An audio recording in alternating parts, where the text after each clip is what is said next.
All right, Eva, come on. Come on over here. Do you want me to brush you? Hey, sweet kitty. This is Crowd Science from the BBC World Service, the show that takes your science questions for a prowl and hunts down the answers. I'm Melanie Brown, and this is Eva, the feline muse behind this week's question. Did you want to play? Get ready. Oh, you didn't run into me. You can maybe catch it. Oops. You nearly got it. Eva loves to play and has the ultimate pampered life within the four walls of her apartment in Kobe, Japan. Where'd it go? But is it maybe too comfortable?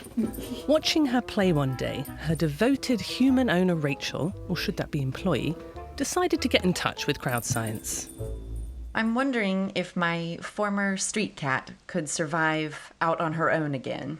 Conveniently, my cat is behind my computer. Oh, there she is. Hi, Eva.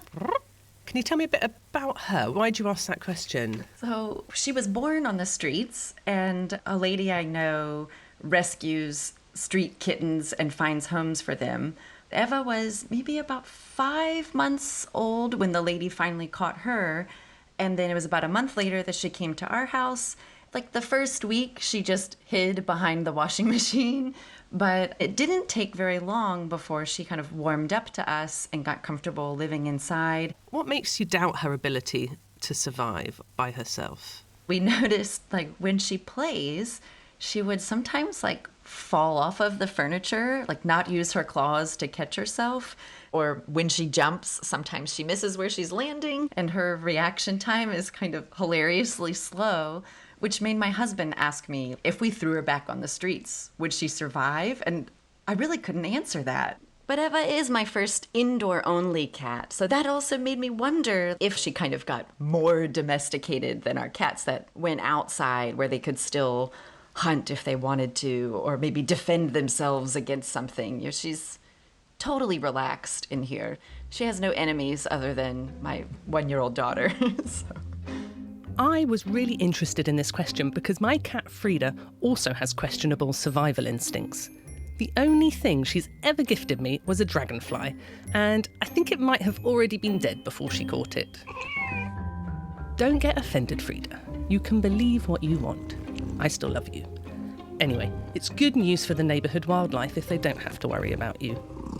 But to help answer Rachel's question, I went to meet a cat who really does know how to handle herself outside the home. I came across this cat by sheer chance. I just was walking along here, and sitting gloriously in a window, looking out very smug, was a cat with a collar who looked completely content. So knocked on the door. Basically, talent spotted the cat. I talent spotted the cat. That's Roger Tabor, cat biologist and behaviourist. His pioneering work tracking cats by attaching GPS and mini cameras to them helped our understanding of cat behaviour inside and outside the home, how far they roam and what they get up to out of our sight. And we're here to meet one of his research subjects, Queen of the Neighbourhood. Allow me to introduce Scrumpy. Hello, Scrumpy. Oh, Scrumpy's literally just put her paws right up on your leg in quite a sort of friendly, hello, Roger. She's a fantastic cat. Black and white, quite petite. Very petite. Oh, wow, looking at your big golden eyes. Hello again. So, Roger, we're here because of our listener Rachel's question about how well her cat would survive if it had to fend for itself in the wild. And Scrumpy's going to help us understand cat behaviour. You've put cat cam, is it? And Yep. it's a cat sat. What was that one? Nat sat. That was a tongue twister, isn't it? So you've put GPS tracker and a camera on Scrumpy, and you've followed her on her adventures outside of the house. What have you found out about what she's up to? Indoors, she's quiet, cute. If you look at her now, she's sitting on her owner Joe's lap in a contented way. When you get outside with a normal female cat, and particularly a small female cat as she is, you would expect a small range. The most startling thing that we found, she goes round a much bigger range, 10 times bigger than it should be. She goes up onto that little small shed and then onto the fence behind. And then the world is her oyster. She uses the tops of fences along the bit there. Suddenly you're into much more varied areas over there. Going down, finding chicken carcasses, pulling them out. And there is a garden which has got Rottweilers in it. Rottweilers, pretty big dogs. Known to be short-fused. She goes over there quite happily, and gradually you build up how she leads her life. While we were around, Scrumpy wasn't going to go on the prowl. Obviously, she had to keep a watchful eye on us and live up to the cat stereotype of doing exactly the opposite of what we wanted her to. So Roger showed us one of her adventures recorded on her cat cam. Be warned. Oh no, the camera angle's incredible actually, because you just get a little glimpse of a nose and a few little whiskers sneaking in there. So this looks like woodland, Roger. It's a normal garden. There's a lot of trees. So she's made this as a great place to go and sit in and relax in. But it's not necessarily always just hers. So she's quite low to the underbrush.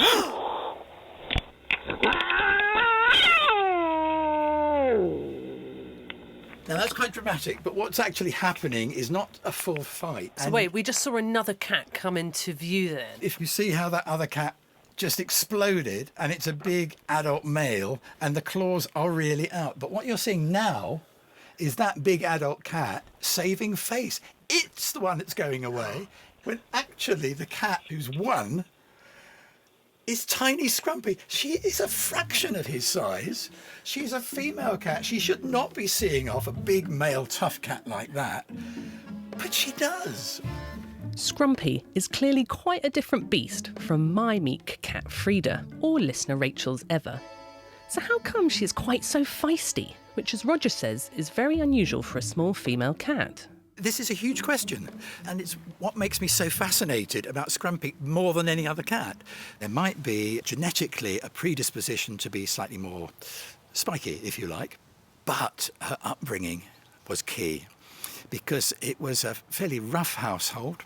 She was found living in the back of a sofa with these other litter mates.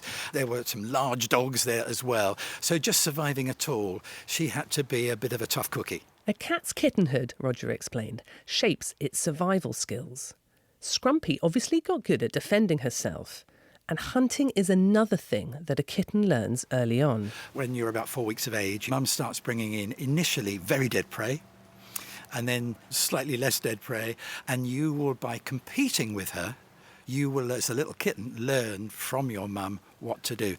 The cat is an animal that has this capability of hunting. Yes, you've got all the equipment. You've got those wonderful claws that flick out. You have to be trained how to use it. So early life has a big effect on how a cat might fend for itself outdoors. And from what I've seen of Scrumpy, I'd say she'd have pretty good survival odds.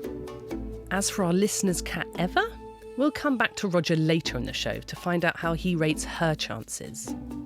But I'm curious to find out more about the wild side of our cats. Cats are well known for their proud independence, especially when compared to that other favourite pet, dogs.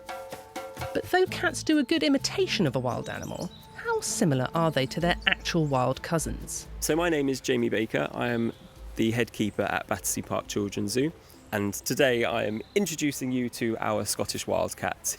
So we have two female Scottish wildcats here. We've got Livy and we've got Skye. This time of the morning when the sun is shining on the back of their enclosure, they like to be up nice and high, so they've got quite a good view of everything around them. So Jamie, you've got a metal container in your hand with a lot of fluff poking out the top. What is that? So I've got some rabbit. We give them a mixture of different meat and fish throughout the week, similar to what they would eat out in the wild, and rabbit is their favourite, so still have the fur on. Literally is feeding time at the zoo. Oh, that squirrel is just outside the enclosure. It's really taunting the cats. It would definitely be lunch if it was inside. So they still do occasionally catch their own food as well. Haven't lost their skills. Right, and I'm just going to head inside now. Where are the cats? Are they going to follow him? Oh, he's just thrown the rabbit onto the platform right next to one of the cats, but she won't be able to see it, I don't think. She is. Oh, there we go. She's grabbed a Oh, piece she's now. grabbed it and she's run off. just going to be nice and secretive and take it back to bed. Absolutely. Oh, that's interesting. Breakfast in bed. So, breakfast in bed, very sensible. So it's interesting looking at these cats. They're sort of striped, tawny coloured. They do look very similar to my pet cat, to domestic cats. How closely related are these Scottish wild cats to the cats we have in our homes? To the untrained eye, physically Scottish wild cats look very similar to a domestic moggy, but it's mostly down to personality and genetics. Our domestic cats that we have at home are more related to wild descendants from Africa. In terms of their behaviour, they're much more feisty, quite like their name suggests. They are very wild. And would they be tameable? Definitely not. There are lots and lots of records from many, many years ago of people saying that they've been able to tame a Scottish wildcat, but it's actually never been proven.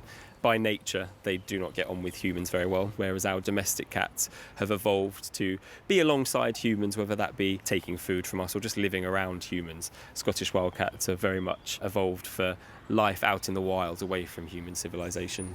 This is a key difference. True wildcats can never be tamed, while the domestic cat will be friendly if it gets used to us in the first few months of life. On the other hand, if born in the wild, that same domestic species can live completely independently of humans.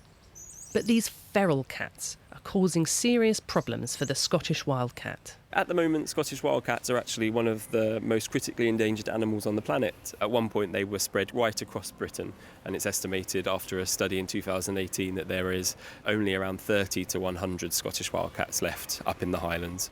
Today, the main reason for them disappearing is actually hybridisation with feral cats. So feral cats are basically domestic cats that have rediscovered their wild side, and they're living out in natural habitats, hunting for themselves, and they're breeding with Scottish wildcats, and we're ending up with fewer and fewer pure Scottish wildcats left out in the wild. The Scottish wildcats here are part of a UK-wide captive breeding programme that plans to release wildcats from next year into rewilding enclosures in Scotland, where hopefully they'll be protected from feral cats. We're focusing in this show on whether our listener's cat could survive in the wild. But it's important to consider the effect on other animals' survival if domestic cats are let loose. Our domestic cats do quite well out in the wild looking for their own food, but not only are they hybridising with Scottish wildcats and we're losing an iconic predator, but they also hunt small birds and rodents and amphibians that are also quite rare in this country. And because domestic cats aren't a natural part of our food chain, they have quite a negative impact on our environment. So the Scottish wildcat is critically endangered, while the domestic cat can act as an invasive species, threatening wildlife in Scotland as well as many other places. They really have conquered the world. So how did this happen? Let's take a step back into evolutionary history and find out what drew wildcats to hang out with us humans in the first place. Will we find evidence of mummified, chewed-up shoelaces? The wild ancestors of almost all domestic cats is the wild cat from Southwest Asia and Northern Africa. It's a solitary animal. They hunt rodents, they hunt snakes, they hunt scorpions, naturally. Dr. Eva Maria Geigel is a research director of the CNRS in Paris, studying ancient DNA to investigate cats' evolution and domestication. Before the dawn of the Neolithic, which was when humans started farming, each subspecies of wild cats was very localised to their own part of the world. For example, Europe had the ancestors of the Scottish wildcats we've just met. But then something changed. Dr. Geigel picks up the story when these early farmers went on the move. Around 8,000 years ago, when Neolithic farmers migrated out of what is nowadays Turkey, so Anatolia, in these Neolithic archaeological sites that testify the presence of the first farmers from Anatolia that came into Europe, we found cat remains that were not the type of the European wildcat. So this indicated that these cats came with the Neolithic farmers. One of the examples that is always cited is the first archaeological finding on Cyprus, an island in the eastern Mediterranean that was not inhabited by any feline species before the Neolithic. And at the beginning of the Neolithic, archaeologists have found a burial of a child with a cat. Now, we cannot say whether this cat was a wild cat or tamed cat, but we can say that this cat came with these first Neolithic farmers, because a cat will never swim to the island of Cyprus through the Mediterranean Sea. And this means there was a special relationship between these cats and the first farmers. Now, how can we imagine that this relationship was acquired? Well, we can imagine that the first farmers started to accumulate grains. And of course, if you have accumulation of seeds and grains, you will attract rodents. But this also attracted cats, the wild cats that were living in the environment around.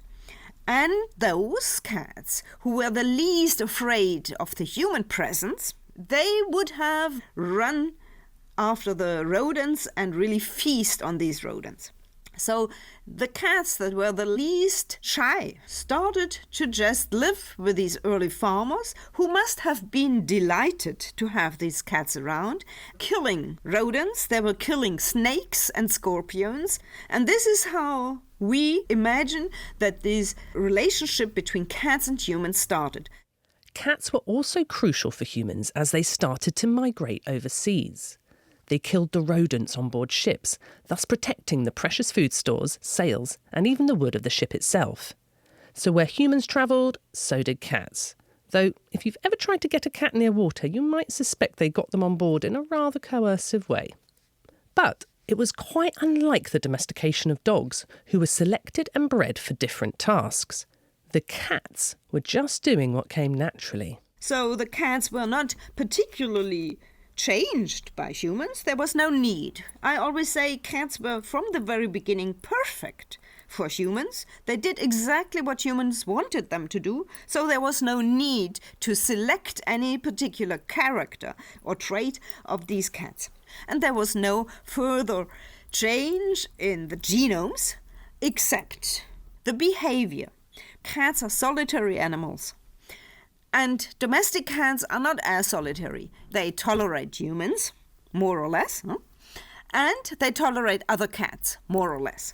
So there must have been a change in the behavior. They became less afraid of humans, less shy. This is something we would like to see in the genome, but behavior is very complex. These behavioral traits are encoded in multiple genes, and this is not very well known yet. Eva Maria and her team are continuing to research the DNA of cats across time to try and tease out those changes associated with domestication. But it strikes me that those cats bold enough to approach granaries thousands of years ago have ended up with an evolutionary advantage over their wild counterparts. Instead of having to track down small creatures far and wide, they now had the cat equivalent of a convenience store. The wild cats have a disadvantage. I mean, you see already the numbers. There are 600 million cats in the world, and the wild cat is on the edge of extinction.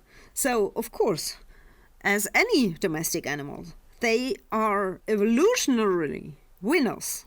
And then when you look at regions where no felines have lived naturally, like in Australia, like in New Zealand, and cats are brought into these environments, they thrive and they destroy endemic fauna.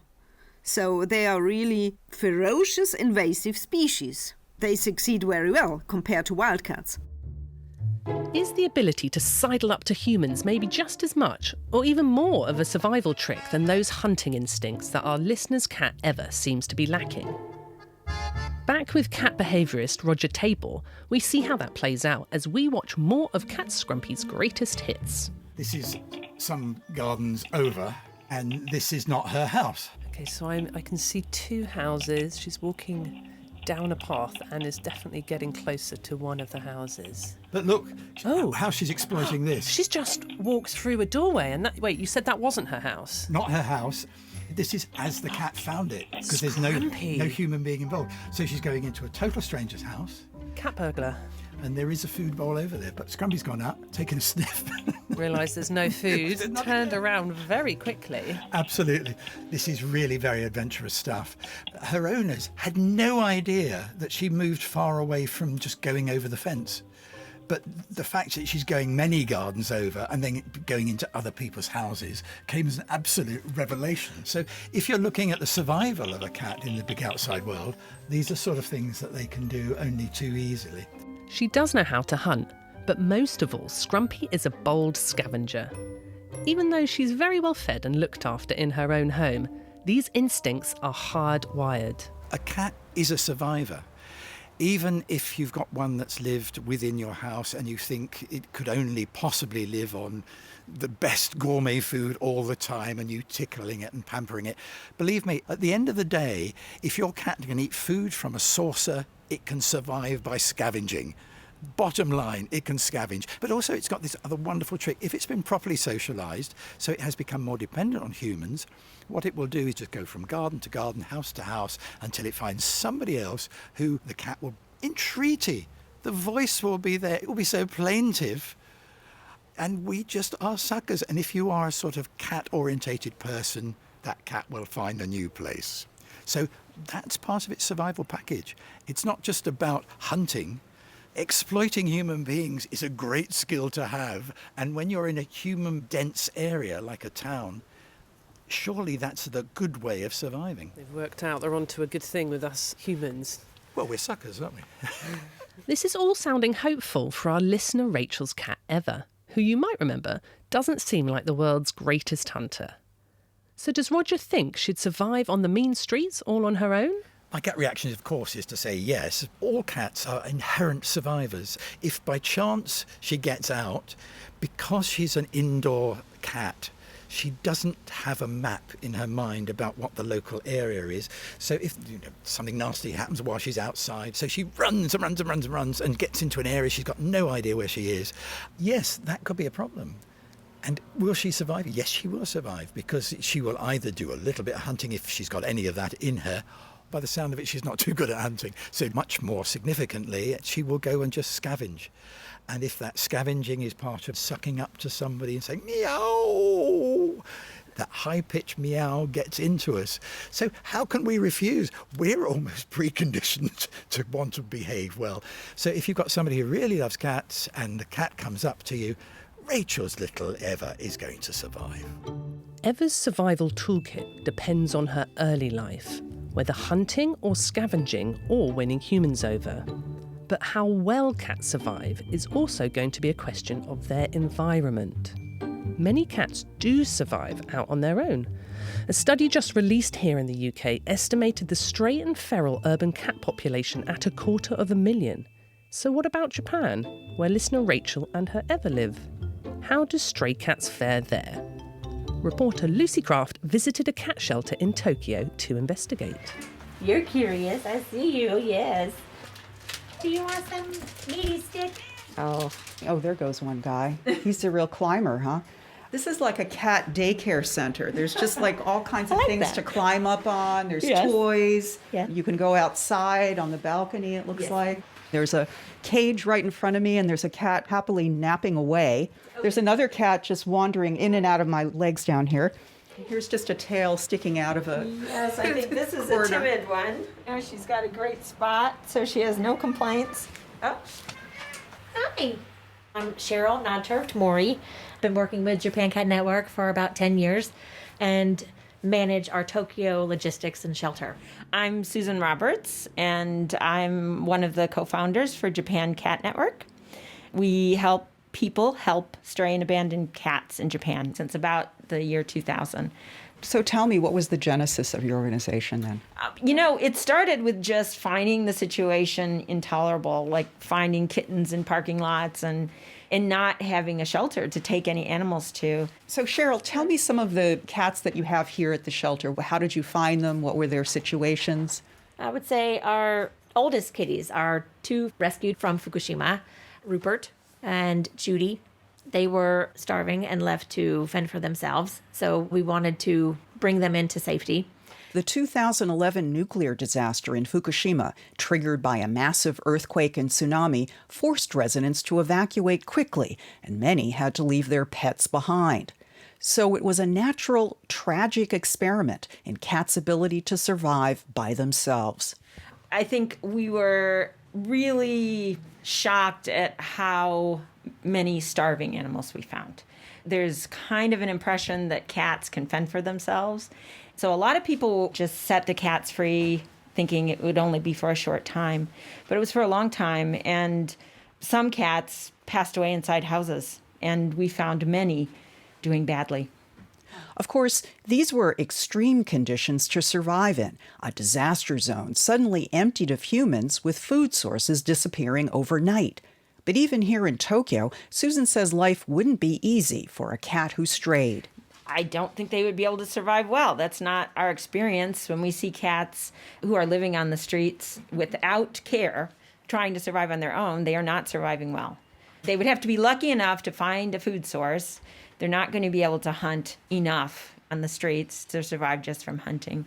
It would depend also were they spayed or neutered, because being spayed or neutered makes a huge difference as well. Why is that? Because they have to use resources for reproduction, and they have to fight and defend their territory. So they have a much shorter lifespan without spay-neuter. I live in Tokyo. I see the hazards facing a cat. There's traffic, disease, fights with other cats. I've even seen a kitten taken out by a crow. There are a lot of street cats, so many do survive, but the sheer number of cats is an issue too, because it leads to conflict with humans. So you've got all these cats in the street, and that irritates people. They're noisy, they're smelly, they're fighting, and so then people kind of take matters into their own hands. I don't know if this is just my neighborhood. I live not too far away from here, but whenever I walk around the neighborhood, I always see one or two stray cats. And I've seen particularly elderly women going out, opening up cans of tuna. Are people just accustomed to cats being wild on the streets? You generally have somebody who feels sad about the cats in every community. So the question is, what are they doing about it? People who are feeding cats are not necessarily spaying or neutering them. None of us wants this many cats on the street, but the way to reduce them is through trap, neuter, return. Catching cats, spaying and neutering them, and putting them back. Now, not everyone agrees with trap, neuter, return. Putting neutered cats back on the streets instead of rehoming or killing them means they still pose some risk to wildlife. But it's widely accepted as a humane way to improve street cats' lives and keep their populations down. In Tokyo, official community cat programs have been set up where the local cats are spayed or neutered and residents provide for their basic needs. Research from Tokyo University has found evidence this does benefit cat welfare. So maybe it's getting a little easier for street cats here, but life is still probably going to be more comfortable in a home. So if your cat does stray, Susan has some advice. We hand out a lot of tips because we get contacted a lot. Maybe they made a mistake, the door wasn't quite closed. I think a lot of people don't understand that cats can open screens, they can open windows, or they let them out on a balcony and they go over. So the most important thing is look for that cat. Cats get trapped in outbuildings. You've got to talk to people in the neighborhood, put up posters. You have to call rescues. They're not going to be out in the open, so they always hide. So if I looked around, I'd look for maybe a building that had a little crawl space. I'd look under cars. A lot of times if you go out late at night and you start calling quietly, sometimes they'll come out. You can often find a cat that's gotten away. Good advice there. Thanks to Susan and Cheryl of Japan Cat Network and reporter Lucy Craft. Returning to our listener Rachel's question, if she did decide to put Eva out on the streets, and I'm pleased she has no plans to do so, she'd face all sorts of hazards. But she would have a chance of survival. Hey, Eva, come here. and from what I've seen and heard of her, I think it would be her beguiling eyes and plaintive meow that would win the day. This is a toy with a bell on the end. Oh, If we get a little bit more exciting here. the tempo's up, the paw's out. Come on. Oh, what a cat. Do you think she would survive if she was, for some reason, back outside in the wild? Initially, it might be pretty hard for her, but I bet she could survive. Somehow. That's all for this episode of Crowd Science from the BBC World Service. Today's question was from me, Rachel in Japan, with a little help from my pet cat Eva. The show was presented by Melanie Brown and produced by Kathy Edwards. If you have a question you want answered, please email crowdscience@bbc.co.uk. Thanks for listening. Bye.